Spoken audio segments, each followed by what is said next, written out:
আজ থেকে শুরু উচ্চ মাধ্যমিক পরীক্ষা। প্রথম দিনই গাড়ির অভাবে পরীক্ষা কেন্দ্রে পৌঁছতে নাকাল হতে হলো পরীক্ষার্থীদের। উত্তরবঙ্গ রাষ্ট্রীয় পরিবহন নিগমের ঘোষণায় সার। এদিন সকালে দেখা মেলেনি নিগমের কোনো বাসের, ফলে এক প্রকার অন্য গাড়ি ভাড়া করে পরীক্ষা কেন্দ্রে পৌঁছতে হলো পরীক্ষার্থীদের। কোচবিহার জেলার জামালদহে এই নিয়ে অভিভাবকদের মধ্যে বিস্তর ক্ষোভ দেখা দিয়েছে। উচ্চ মাধ্যমিক সংসদ সূত্রে জানা গিয়েছে, এবার মেকলিগঞ্জ ব্লকে উচ্চ মাধ্যমিক পরীক্ষার্থীর সংখ্যা 2351 জন। মোট 12টি পরীক্ষা কেন্দ্রে তারা পরীক্ষা দিচ্ছেন। উচ্ছলপুকুরি কৃষক উদ্যোগ হাই স্কুলের পরীক্ষার্থীদের এবার পরীক্ষা কেন্দ্র পড়েছে জামালদহ তুলসী দেবী হাই স্কুলে। উচ্ছলপুকুরি কৃষক উদ্যোগ হাই স্কুল থেকে এবার পরীক্ষায় বসবে মোট 213 জন। অন্যদিকে জামালদহ তুলসী দেবী হাই স্কুল থেকে এবছর পরীক্ষায় বসছে 305 জন। তাদের পরীক্ষা কেন্দ্র পড়েছে 15 কিলোমিটার দূরবর্তী চ্যাংরাবান্ধা হাই স্কুলে। পরীক্ষা কেন্দ্রের দূরত্ব এমনিতেই অনেকটাই বেশি, তার উপর পর্যাপ্ত গাড়ি নেই। উচ্চ মাধ্যমিক পরীক্ষা নিয়ে অব্যবস্থার ছবি প্রথম দিনই ধরা পড়ল।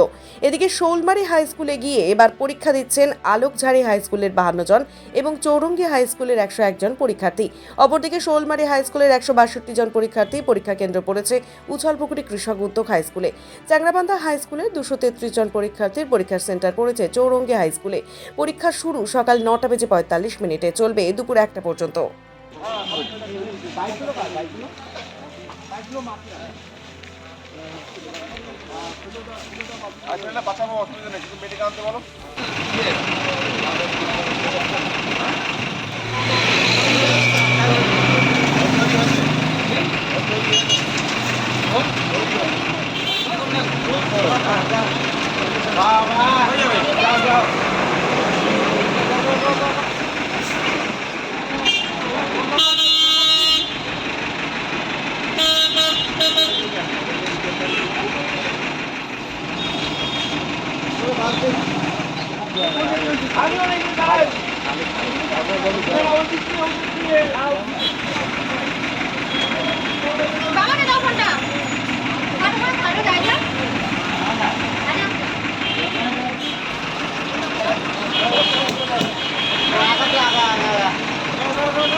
ব্যাপার আছে ওই একটা ভাই।